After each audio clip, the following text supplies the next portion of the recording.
Inilah alasan kenapa Jumat tanggal 13 begitu ditakuti.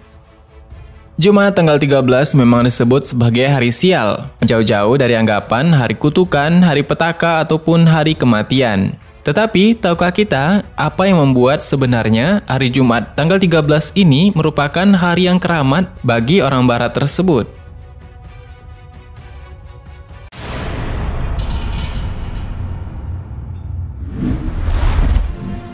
Kita mengetahui bahwa urban legend pada Jumat tanggal 13 sama seperti melihat kucing hitam ataupun memecahkan cermin. Ada kengerian di balik momen tersebut dan siapa yang mengalaminya dipercayakan kena sial. Meskipun masih belum bisa dipastikan itu terjadi, tahayul ini sendiri sudah berkembang di masyarakat sejak berabad-abad yang lalu. Saking takutnya dengan angka 13 di kode kuno Hammurabi, bahkan angka 13 tersebut dihilangkan.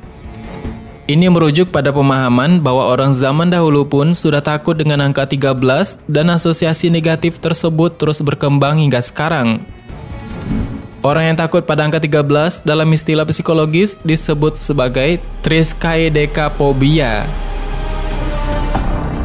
Dan urban legend lainnya mengaitkan Jumat tanggal 13 adalah sesuatu yang buruk adalah peristiwa 13 tamu menghadiri perjamuan terakhir yang diadakan pada Kamis Putih. Dan esok harinya, pada Jumat Agung, Yesus tersebut disalib. Antropolog University at Buffalo, Philip Stephen Jr. menyebutkan ketakutan masyarakat barat terhadap hari Jumat tanggal 13 berawal pada abad pertengahan. Tepatnya saat peristiwa perjamuan terakhir antara Yesus dan murid-muridnya tersebut. Dan pengaturan tempat duduk pada peristiwa perjamuan terakhir diyakini telah menimbulkan tahayul tersendiri bahwa jumlah 13 akan membawa kesialan yang nyata, hingga menyebabkan kematian, dan Jumat dikaitkan dengan hal tersebut. Bukan hanya hari di mana Yesus tersebut disalib, tetapi juga dipercaya sebagai hari Hawa memberi apel kepada Adam, yang menyebabkan mereka dikeluarkan dari surga menurut kepercayaan tertentu. Dan di sisi lain, ternyata ada juga peristiwa yang mencekam yang kebetulan tepat jatuh pada tanggal 13 hari Jumat yang banyak menimbulkan keresahan pada masyarakat barat tersebut. Salah satunya seperti Jumat 13 Oktober 1307, yaitu petugas Raja Philip IV dari Prancis menangkap ratusan ksatria Templar atau ordo keagamaan dan militer yang kuat. Ordo ini dibentuk pada abad ke-12 untuk mempertahankan Tanah Suci, dan kejadian itu terjadi tanggal 13. Tepat di hari Jumat, diyakini jadi latar belakang mitos Friday the 13th. Pada akhir abad pertengahan, Jumat dan angka 13 dianggap sebagai pembawa sial. Dan kombinasi dari keduanya dianggap melipat gandakan ketidakberuntungan. Kemudian, beberapa bahkan dieksekusi mati dengan cara dibakar. Di jantung kota Paris, harta benda mereka disita, diserahkan pada kelompok saingan, yaitu Ksatria Hospitaller. Salah satu yang dieksekusi adalah Jacques de Molay. Ia adalah Grand Master atau pemimpin agung Ordo of the Poor Knights of the Temple of Solomon. Para perwira dan Bait Salomo yang secara umum yang dikenal sebagai Ksatria Templar tersebut. Sehingga pada Jumat tanggal 13 Oktober 1307 tersebut menjadi hari sial dan hari kematian dari Ksatria Templar tersebut. Jumat 13 September 1940 terjadi pemboman Jerman ke Istana Buckingham, Inggris. Istana Buckingham yang mewah merupakan kediaman resmi pemerintah Kerajaan Inggris di London sejak 1837. Dan kini juga merupakan markas administrasi monarki. Namun ternyata istana megah ini pernah dibom oleh Jerman 82 tahun yang lalu. Seorang perampok Jerman menjatuhkan 5 bom. 2 di antara bom tersebut meledak di segi 4 bagian dalam istana di mana saat itu Raja George VI dan Ratu Elizabeth berada di kediamannya. Dan selanjutnya kita tahu apa yang terjadi kalau bom itu meledak dan semuanya bisa menghilang. Jumat 13 Maret 1964, terjadi pembunuhan Kitty Genovese di Queens, New York. Sebuah kasus pembunuhan mengguncang Amerika Serikat dan mengubah sejarah negara tersebut. Seorang wanita berusia 28 tahun bernama Kitty Genovese ditusuk tepat di depan pintu apartemennya di New York. Kala itu, sekitar 38 orang tetangganya menjadi saksi pembunuhan tersebut. Bahkan mendengar teriakannya meminta tolong selama setengah jam. Namun naasnya, tidak ada satupun dari mereka yang menolongnya. Akibat kematian Kitty Genovese, pemerintah Amerika Serikat kemudian mencanangkan program 911,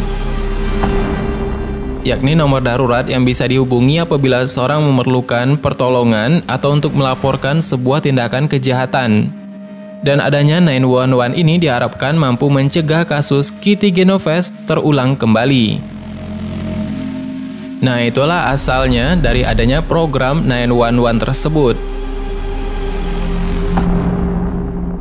Jumat 13 November 1970. Terjadi topan yang menewaskan lebih dari 300.000 orang di Bangladesh. Akibat topan serta kehilangan panen yang sangat besar, kelaparan menjadi bahaya yang paling kritis bagi para penyintas di sana. Dan sejak saat tersebut, sistem peringatan dan tempat tinggal di Bangladesh telah meningkat dengan catatan adanya topan kuat di sana pada 1997 yang mencatat korban yang jauh lebih kecil. Ada lagi yaitu Jumat 13 Oktober 1972. Ini juga terjadi peristiwa yaitu hilangnya pesawat Angkatan Udara Chili di Andes. Kita tahu pegunungan Andes merupakan pegunungan es yang juga terluas di dunia. Peristiwa penerbangan 571 Angkatan Udara Uruguay celaka ini di pegunungan Andes dekat perbatasan Argentina dan Chile. Hanya 16 dari 45 orang yang ada di dalamnya bisa diselamatkan, yaitu lebih dari 2 bulan setelahnya, pada 23 Desember di tahun yang sama. Jumat 13 September 1996. Terjadi kematian rapper yaitu bernama Tupac Shakur.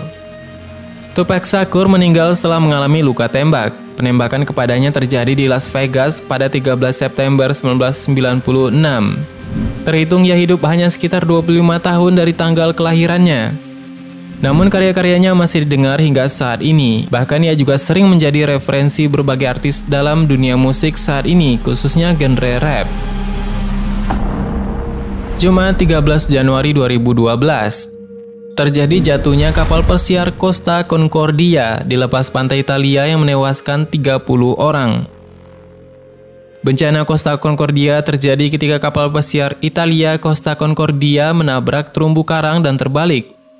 Costa Concordia memiliki panjang 290 meter dan pada waktu pembangunannya merupakan kapal pesiar Italia terbesar yang pernah dibangun.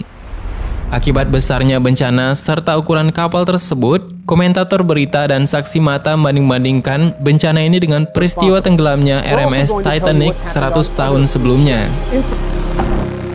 Dan dulu juga sempat heboh mengenai Costa Concordia ini, dan ternyata terjadi pada Jumat 13 Januari 2012 lalu. Di sisi lain, sementara itu pada akhir abad ke-19, ada satu kelompok ternama di dunia yang mencoba menyangkal kutukan Jumat tanggal 13 ini, yang merupakan Klub 13. Dia membuat sebuah klub yang bernama Klub 13. Klub ini dibentuk oleh seorang warga New York yang bernama Kapten William Fowler. Dia membuat klub ini untuk membantah semua tahayul itu dan membantah mereka yang percaya bahwa angka 13 itu membawa petaka. Untuk membuktikannya, klub ini mengadakan makan malam pada tanggal 13 tiap bulannya. Dan lokasi makan malam berlangsung di kamar nomor 13 di Knickerbocker Cottage dan makanan yang dihidangkan berjumlah 13. Sebelum makan malam, anggota klub diharuskan melewati bawah tangga yang di atasnya dipasang spanduk bertuliskan bahasa Latin Morituri te salutamus, yang artinya kami akan mati memberi hormat kepadamu. Dari informasi yang beredar, beberapa mantan presiden Amerika Serikat terlibat dalam kelompok eksklusif ini. Mereka antara lain Chester A. Arthur, Grover Cleveland, Benjamin Harrison, dan Theodore Roosevelt. Dan tidak diketahui pasti apakah Klub 13 ini masih eksis hingga kini ataupun tidak. Di sisi lain, kemungkinan kejadian ataupun bencana tersebut kebetulan terjadi di dunia ini dan masih banyak sebenarnya bencana-bencana lain yang di luar tanggal tersebut. Namun bagi mereka yang percaya bahwa angka 13 adalah angka membawa kesialan ataupun bencana, inilah beberapa informasi mengenai kejadian yang terjadi pada tanggal 13 yang sudah riwayat rangkum dalam beberapa cuplikan pada video ini. Untuk berbagai bencana lainnya pada tanggal 13, kemungkinan masih banyak yang belum kita perlihatkan ataupun kita rangkum di video ini. Tetapi hal ini bukan membuktikan bahwa angka 13 tersebut memang benar-benar nyata ataupun tidak. Ini hanyalah sebatas mitos yang kemungkinan besar tidak bisa dibuktikan kebenarannya secara nyata. Mungkin itu dulu pembahasan kita pada video ini. Bagaimana menurutmu, ada tambahan? Silahkan berikan tanggapan dan komentar di bawah. Sebenarnya sama banyak hal yang belum akan kita bahas. Tetap nantikan video selanjutnya, tekan tombol subscribe dan klik ikon lonceng yang berada di sebelahnya. Terima kasih sudah menonton hingga akhir video ini. Kami doakan semoga sehat selalu. Sampai jumpa lagi.